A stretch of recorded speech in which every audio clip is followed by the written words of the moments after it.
হে hi everyone, আমি Moumi and welcome to my another mini blog. তো 1 জানুয়ারিতে আমাদের ছিল জেলে পিকনিক, সমস্ত স্টাফ অ্যান্ড তার ফ্যামিলি মেম্বার্সদের নিয়ে। তো পিকনিকে সকাল সকাল আয়োজন হয়েছিল হচ্ছে লুচি আর ছোলার ডাল। তো আমরা সকালবেলা উঠেই চলে গেছিলাম পিকনিকে খাওয়া দাওয়া করতে। ব্রেকফাস্ট সেরে নিয়ে দেখি আমাদের ওই পুকুরটাতে 2টো প্যাডেল বোট ছেড়েছে, আগের বছরও ছেড়েছিল। তো একটা বোটে ওই যে মারা সবাই উঠেছে, আর একটা বোটে আমরা বাচ্চারা উঠেছিলাম।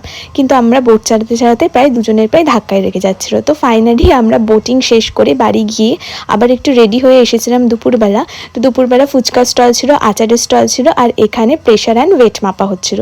তো আমিও সুযোগ পেয়ে একটু মেপে নিলাম। আর তারপরে চলছিল হচ্ছে ম্যাজিক শো। ম্যাজিক শো শেষে দুপুরের খাবারে ছিল ফ্রাইড রাইস, ফুলকপির রোস্ট, মাটন, চাটনি, মিষ্টি, পাঁপড়। আর খাওয়া দাওয়ার পরে একটু নাচ গান হবে না পিকনিকে, তা কী করে হয়। তো আমরা প্রায় ওই 4টে থেকে মোটামুটি 6টা সাড়ে 6টা অবধি প্রচুর নাচ গান করেছে, প্রচুর মজা করেছি। তো বছরের ফার্স্ট দিনটা তো আমরা ভীষণ এনজয় করেছি। তোমরা কে কীরকম কাটালে জানিও। আর ফিরে আসার সময় এক ব্যাগ কেক নিয়ে বাড়ি এসেছি। তো চলো আজকের মতো আসি, টাটা বাই।